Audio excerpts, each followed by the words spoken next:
ओम शांति। 2 अगस्त 2023 के ईश्वरीय महावाक्य। पहले सुनते हैं मुरली के मुख्य पॉइंट्स। बाबा ने कहा, ज्ञान धन को और ज्ञान धन देने वाले दोनों को याद कर तुम्हें खुशी में रहना है, और साथ में रचना के आदि मध्य अंत को भी याद करो। यही मेडिटेशन है जो तुम्हें सबको सिखाना है। तुम कर्म योगी हो, इसलिए दिन भर कर्म करते भी याद में रहना है। उसमें भी फिर अमृत वेले का समय बहुत अच्छा सतोगुणी है। उस समय याद करना अति सहज है। जितना याद में रहेंगे उतना अवस्था परिपक्व होती जाएगी। फिर बाबा ने कहा, माया है फॉरेस्ट बनाने वाली, उनकी मत पर चलकर मनुष्य कांटे बन जाते हैं। अब बाप आकर कांटों से दैवी फूल बनाने की मत देते हैं। बाहर दुनिया में तो अनेक मतें हैं, लेकिन यहाँ छोटे बड़े बूढ़े सबको एक ही मत मिलती है, श्रीमत। इसलिए श्रीमत पर तो जरूर चलना चाहिए। लास्ट में बाबा ने कहा, पतित पावन बाप ही आकर बेहद स्वर्ग का वर्षा देते हैं। गफलत करेंगे तो वर्षा पा नहीं सकेंगे। तुमको अविनाशी ज्ञान रत्न मिल रहे हैं तो उनका दान भी करना चाहिए। दान ही नहीं करेंगे तो मिलेगा क्या? शुभ कार्य में देरी नहीं करनी चाहिए। अब सुनते हैं मुरली विस्तार से। ओम शांति। मुरली का सार। मीठे बच्चे, अमृत वेले उठ मेडिटेशन में बैठो। विचार करो, मैं आत्मा हूँ। हमारा बाबा बागवान है, वही खिवैया है। मैं उसकी संतान हूँ। मालिक बन ज्ञान रत्नों का सिमरन करो। प्रश्न, किस एक बात का महत्व दुनिया में भी है तो बाप के पास भी है? उत्तर, दान का। तुम बच्चों को रहम दिल बन सबके ऊपर तरस खाना है। सबको अविनाशी ज्ञान रत्नों का दान देना है।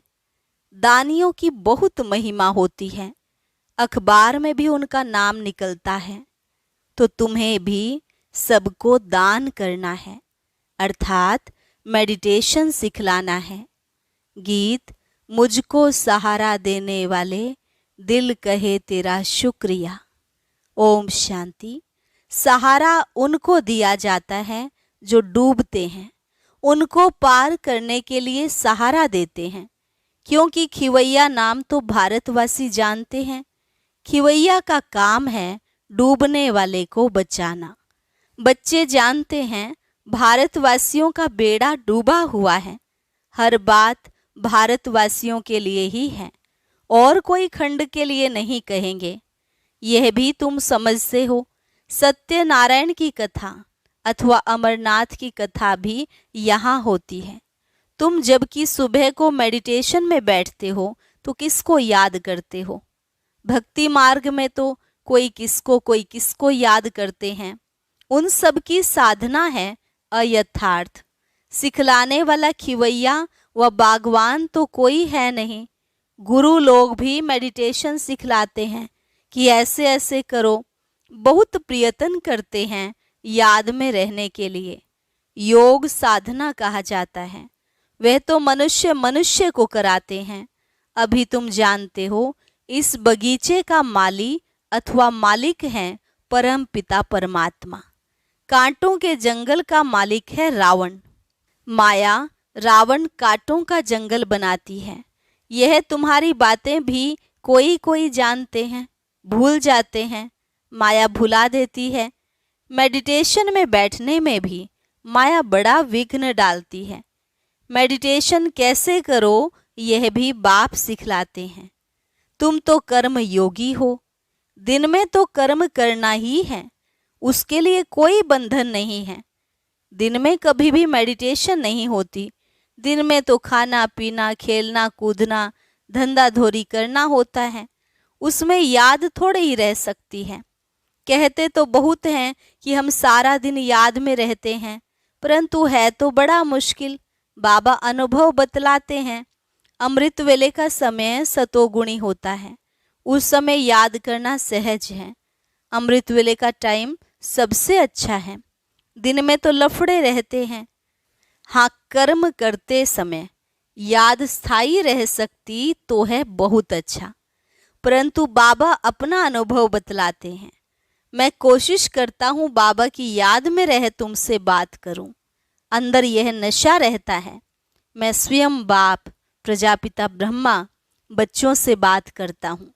मैं स्वयं मनुष्य सृष्टि का बाप हूँ, ऐसा समझने से नशा चढ़ता है।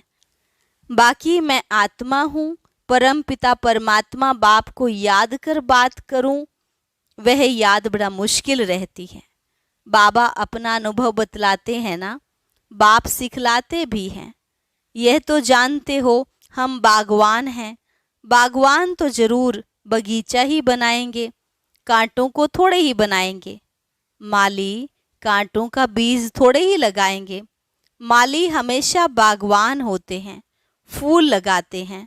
तो बाबा भी फूल लगाते हैं। फॉरेस्ट बनाने वाली है माया।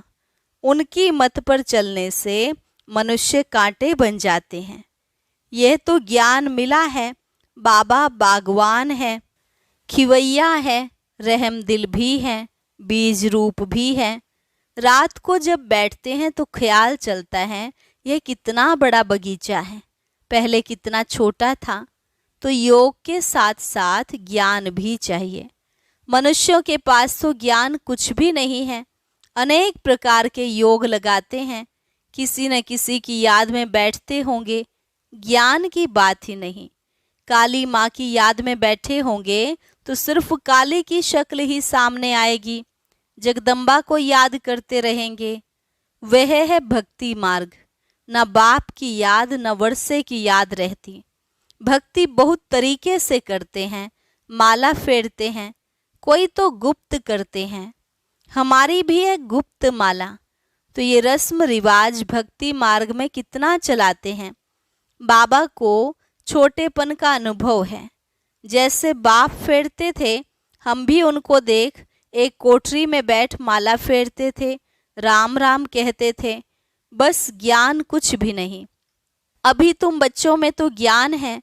अमृत वेले इस मेडिटेशन में बैठने की आदत पड़ जाए तो बड़ा मजा आएगा। बाबा अपना अनुभव बतलाते हैं। ज्ञान में भी रमण करते रहते हैं। कितना बड़ा बगीचा है, पहले छोटा था। बीज भी याद आया, बगीचा भी याद आया। कैसे बगीचा बनता है। बाबा में भी यह ज्ञान है, हमारे में भी यह ज्ञान है। सारा झाड़ बुद्धि में आ जाता है, अंदर चलता रहता है। इसको मेडिटेशन कहा जाता है। बाप की भी खुशी, ज्ञान की भी खुशी रहती है। दोनों चीजें याद आती हैं। वह तत्व ज्ञानी ऐसे मेडिटेशन में नहीं बैठते हैं। उनको तो जरूर तत्व ही याद आएगा। बस तत्व में लीन हो जाना है। रचयिता और रचना का तो उन्हों को पता ही नहीं है। तो उन्हों की और तुम बच्चों की बात और है। बाबा बीज रूप है, हमको यह नॉलेज है। रात को बैठने से अच्छे अच्छे ख्यालात आएंगे। समझ सकते हैं भक्ति मार्ग में क्या क्या करते थे, कितने हठ योग आदि सिखलाते हैं। अभी तो समझ मिली है, बाप को याद करने से उनकी सारी रचना झाड़ याद आ जाता है।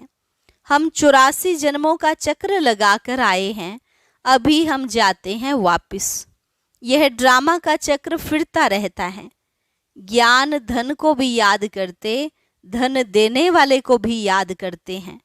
जितना याद में रहेंगे उतनी अवस्था परिपक्व होती जाएगी। तुम किसको भी समझा सकते हो मेडिटेशन में हम कैसे बैठते हैं। मनुष्यों को तो अनेक प्रकार की मत मिलती है, फलाने को याद करो। यहाँ हम सब एक मत पर हैं, एक की ही याद में रहते हैं। छोटे बड़े बूढ़े सबको एक ही मत मिलती है।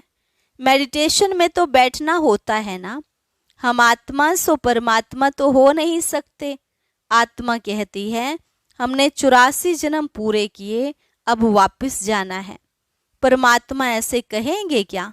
वह तो पुनर्जन्म में आते नहीं हैं। तुम्हारे पास जब कोई आए तो उसे हॉल में ले आओ। कोई अच्छे अच्छे आदमी आते हैं, देखो समझने की चाहना है तो यहाँ ले आओ, उन्हें समझाओ कि हम कैसे मेडिटेशन करते हैं। रात में भी मेडिटेशन करते हैं, दिन में भी करते हैं। हम याद करते हैं एक बाप को। बाप का फरमान है, मुझे याद करो और रचना के चक्र को याद करो। 84 जन्म भी गाए जाते हैं। जरूर पहले पहले देवी देवताएं थे, उन्हों के ही 84 जन्म भी गाए जाते हैं। ये चक्र का राज अच्छी रीति समझाना पड़े। हमको बाप और उनकी रचना का ये चक्र याद रहता है। बाप की याद और रचना की आदि मध्य अंत का ज्ञान बुद्धि में है। हम सब की एक ही मत है, हम हैं श्रीमत पर। वह पतित पावन बाप ही आकर बेहद स्वर्ग का वर्षा देते हैं, तो बाप को जरूर याद करना पड़े ना। बाप द्वारा ही हम वर्षा पाते हैं, फिर गिरते हैं, अंत में पतित बन जाते हैं। बाप रचयिता तो रचना की ही नॉलेज देंगे ना। गॉड फादर इज नॉलेजफुल, पतित पावन, तो जरूर पतित दुनिया में आकर पावन बनाएंगे ना। ऐसे तुम कोई को बैठ समझाएंगे तो प्रभावित होंगे। बोलो सिर्फ अच्छा अच्छा कहकर नहीं जाओ, यह तो प्रैक्टिकल में लाना है। जन्म जन्मांतर का सिर पर बोझा बहुत है, इसमें टाइम लगता है। तुमको समझाना है बाबा आया हुआ है, मौत सामने है। गफलत करेंगे तो वर्षा पा नहीं सकेंगे। शुभ कार्य में देरी नहीं करनी चाहिए। अब सीख कर जाओ। इस मेडिटेशन में बैठने से तुमको नशा अच्छा चढ़ेगा। अभी बाप को याद करो, तुम्हारा बाप तो है ना। भक्ति मार्ग में जन्म जन्मांतर याद करते आए हो। लौकिक बाप तो हर जन्म में बदलता है, फिर भी तुम निराकार बाप को जरूर याद करते हो, क्योंकि वह है अविनाशी बाप। विनाशी लौकिक बाप से विनाशी वर्षा मिलता है, अविनाशी बाप से अविनाशी वर्षा मिलता है। हम एक श्री श्री की श्रीमत से श्रेष्ठ बनते हैं। आदि सनातन तो देवी देवता धर्म ही है, उनसे फिर और बिरादरी निकलती हैं। सन्यासियों का है रजो प्रधान सन्यास, यह है सतो प्रधान सन्यास। यह है ही राजयोग। भारत का मुख्य शास्त्र है गीता, तो मेडिटेशन के लिए यह समझाना है। बाप हमको ऐसे मेडिटेशन सिखलाते हैं। भगवान कभी मनुष्य को नहीं कह सकते, भगवान तो सबका एक होना चाहिए ना। वही पतित पावन है, वही हेवनली गॉड फादर हैं और आते भी भारत में हैं। उनको भक्ति मार्ग में कितना बड़ा मंदिर बना हुआ है, उस श्री श्री की मत से ही हम श्रेष्ठ बनते हैं। इन बातों को बैठ समझो। बाप और रचना के आदि मध्यंत को जानो, यह और कोई नहीं जानते। सतयुग की आयु ही इतनी बतलाते हैं। पहले झाड़ नया होता है तो उसको स्वर्ग कहेंगे, फिर वह जड़जड़ी भूत हो जाता है। अभी यह सारी दुनिया नरक है। घर घर तो क्या, सारी दुनिया ही नरक है। यह है ही कांटों का जंगल, एक दो को कांटा ही लगाते रहते हैं। बाप आकर फिर गार्डन ऑफ अल्लाह बनाते हैं। बाप आकर बहिष्ठ स्थापन करते हैं। तुम जानते हो फूलों का बगीचा किसको और कांटों का जंगल किसको कहा जाता है। तुम दैवी फूल बन रहे हो, तो चिंतन चलता रहना चाहिए। बाबा में भी यह नॉलेज है, बच्चों में भी यह नॉलेज है। ऐसे ऐसे ख्यालात चलाने से रात को बड़ा मजा आएगा। ऐसे ऐसे समझाएं। बेचारे कुछ नहीं जानते हैं, इसलिए अपने को तरस पड़ता है। ओ गॉड फादर कहते हैं, परंतु बाप को और उनकी रचना को जानते नहीं हैं। हम भी अब अल्लाह के बच्चे बने हैं। समझाने का भी बड़ा नशा चाहिए। अविनाशी ज्ञान रत्न है, तो फिर दान करना चाहिए। दानी की बहुत बहुत महिमा करते हैं, अखबार में भी पढ़ता है। रिलीजियस माइंडेड ही दान करते हैं। तुम तो हो ही रिलीजियस माइंडेड। दान ही नहीं करेंगे तो मिलेगा क्या? दान तो जरूर देना है। ज्ञान दान देना तो अति सहज है। बाबा बतलाते हैं, हम ऐसे मेडिटेशन में बैठते हैं, इस दुनिया का चक्र ऐसे फिरता है। पहले एक धर्म था, पीछे यह धर्म निकले हैं। ये सब बिरादरियां हैं। यह बातें तुम बच्चों की बुद्धि में बैठनी चाहिए। मनुष्यों को योग का बहुत शौक रहता है। बोलो, हमारा मेडिटेशन चलकर देखो।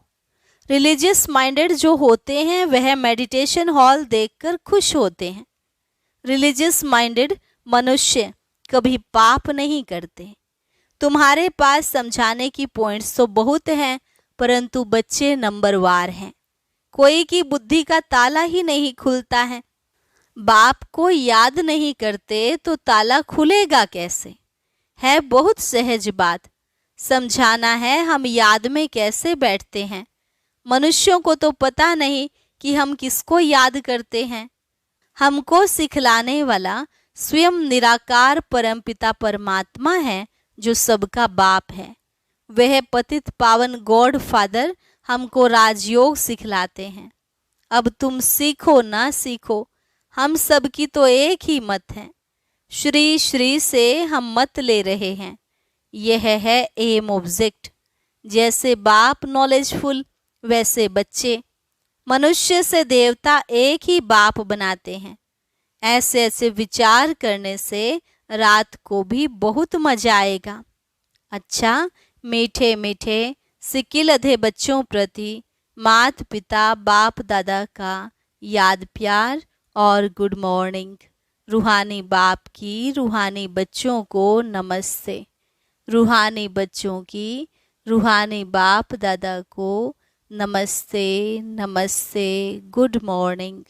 धारणा के लिए मुख्य सार। पहली पॉइंट, अमृत वेले उठ, याद में बैठ, ज्ञान का रमण करना है। ज्ञान धन को भी दान करना है तो ज्ञान दाता को भी याद करना है। ईश्वरीय नशे में रहकर सेवा करनी है। सबको मेडिटेशन करने की सहज विधि समझानी है। एक मत होकर रहना है। वरदान, रूहानी प्रसन्नता के वाइब्रेशन द्वारा सर्व को शांति और शक्ति की अनुभूति कराने वाले सर्व प्राप्ति स्वरूप भव। रूहानी प्रसन्नता के वाइब्रेशन द्वारा सर्व को शांति और शक्ति की अनुभूति कराने वाले सर्व प्राप्ति स्वरूप भव। जो परमात्मा प्राप्तियों से संपन्न सर्व प्राप्ति स्वरूप बच्चे हैं, उनके चेहरे द्वारा रूहानी प्रसन्नता के वाइब्रेशन अन्य आत्माओं तक पहुंचते हैं और वे भी शांति और शक्ति की अनुभूति करते हैं। जैसे फलदायक वृक्ष अपने शीतलता की छाया में मानव को शीतलता का अनुभव कराता है और मानव प्रसन्न हो जाता है, ऐसे आपकी प्रसन्नता के वाइब्रेशन अपने प्राप्तियों की छाया द्वारा तन मन के शांति और शक्ति की अनुभूति कराते हैं। स्लोगन, जो स्मृति स्वरूप रहते हैं उन्हें कोई भी परिस्थिति खेल अनुभव होती है। जो स्मृति स्वरूप रहते हैं उन्हें कोई भी परिस्थिति खेल अनुभव होती है। अच्छा, और अब सुनते हैं आज का अव्यक्त ज्ञान मोती। ये एक बहुत संस्कारितापूर्ण वीडियो है, जरूर देखें, कोई भी मिस ना करे।